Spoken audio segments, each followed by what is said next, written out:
একটু আগে দেখলাম আমরা যে অক্সিজেনের ক্ষেত্রে লাস্টে কিন্তু দুটো আনপেয়ার থাকে, তাহলে এটা কিন্তু প্যারাম্যাগনেটিক।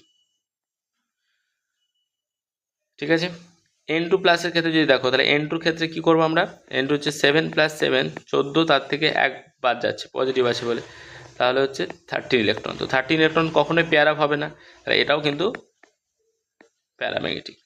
আর O2 যেরকম আনপেয়ার ইলেকট্রন আছে এরকমভাবে O2 নিচেই তো H2 থাকে, তাহলে H2 ক্ষেত্রেও আনপেয়ার থাকবে এরকম, কিন্তু কার্বনটা হচ্ছে ডায়াম্যাগনেটিক হবে, কারণ 6 + 6 12 ইলেকট্রন, আর 12 ইলেকট্রন যখনই তুমি এখানে সাজাবে তখন দেখবে মানে এরকম পেয়ার আপ ইলেকট্রন থাকছে, কোনো আনপেয়ার থাকছে না। তো এটাই হবে answer, diamagnetic C2। In which of the following pair of molecules or ions both the species are not likely to exist? কোনটা এক্সিস্ট করে না বলেছে, নট লাইকলি টু এক্সিস্ট। তাহলে যদি বন্ড অর্ডার 0 আসে তার মানে ডাজ নট এক্সিস্ট, আর যদি বন্ড অর্ডার 0.5ও আসে তাও মানতে হবে যে হ্যাঁ এটা এক্সিস্ট করে।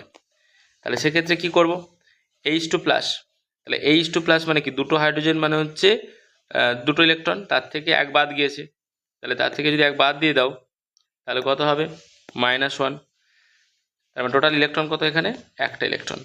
এবার একটা ইলেকট্রন তাহলে কি σ1 এসেই থাকবে, σ1 স্টার এরকম করতে থাকবে, তো σ1 এসে একটা ইলেকট্রন থাকবে, তাহলে বন্ডিং 1/2 মানে 0.5, এটা এক্সিস্ট করে।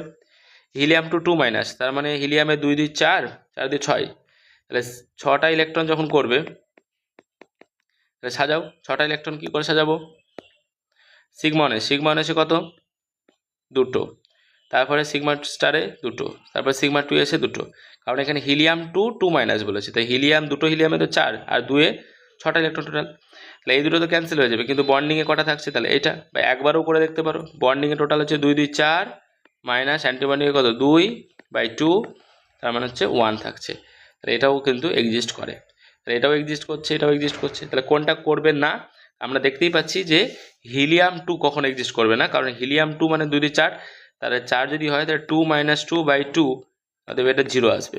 এবার দেখে নিই H2+টা কি হচ্ছে, H2+ মানে কি, H2 মানে কি দুটো ইলেকট্রন, তার থেকে আরও দুটো বেড়ে যাচ্ছে, মানে 0 ইলেকট্রন, কোনো ইলেকট্রনই নাই, তাহলে এইটাই হচ্ছে ডাজ নট এক্সিস্ট।